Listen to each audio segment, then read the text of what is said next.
On example 7, we're again going to be computing the average rate of change, but this time they don't give us a picture and they don't supply the points that we're going to use. We're going to need to calculate those ourselves.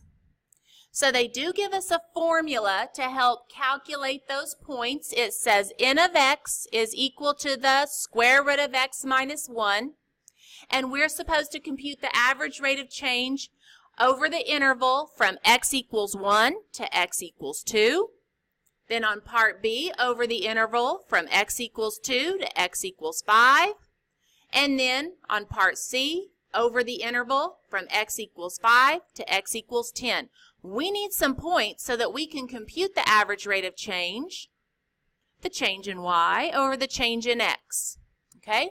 So let's get a little bit more used to this this function notation. I'm going to need to compute n at 1 and also n at 2 for part A. So when x is 1, n evaluated at 1 is the square root of 1 minus 1, which is the square root of square root of 0, which is 0. N evaluated at 2 is the square root of 2 minus 1, square root of 1, which is 1. So actually what we're going to be doing here is we're using the point 1, 0 and 2, 1.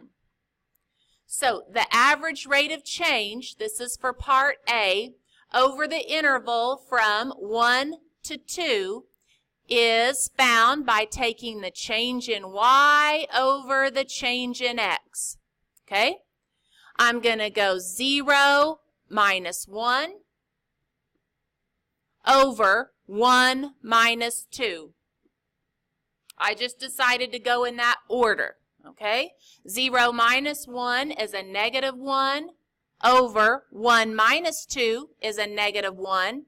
Negative 1 over 1 is the same thing as 1. So what that means is that for the function n of x, for every 1 unit of rise, we have 1 unit of run. Okay? On part B, we already know that n evaluated at 2 is 1. We need to compute n evaluated at 5. That's the square root of 5 minus 1. Square root of 4 is 2. And so we're going to now be using, to compute the average rate of change for part B, we're going to be using the points 2, 1 and 5, 2. Okay, so for part B, its average rate of change is going to be, okay, let me go this way so I don't have to deal with negatives. Let me go 2 minus 1. There's the change in y over 5 minus 2. So the average rate of change here is 1 over 3. For every 1 unit of rise, we have 3 units of run. Okay, so for part C, we already know that n evaluated at 5 is 2.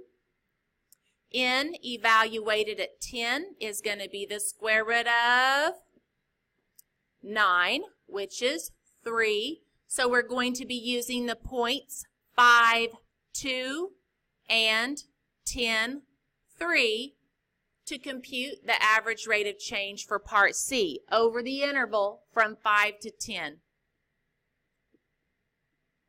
I neglected to write that up here. This was over the interval from 2 to 5. Yeah, we'll go back and fill that in. Okay, back to part C. So to compute the average rate of change, that's the slope. It is the change in y. Let me go 3 minus 2 over the change in x. Go in the same order, 10 minus 5. So the average rate of change over that interval from 5 to 10 is 1/5. 1 unit of rise per every 5 units of run.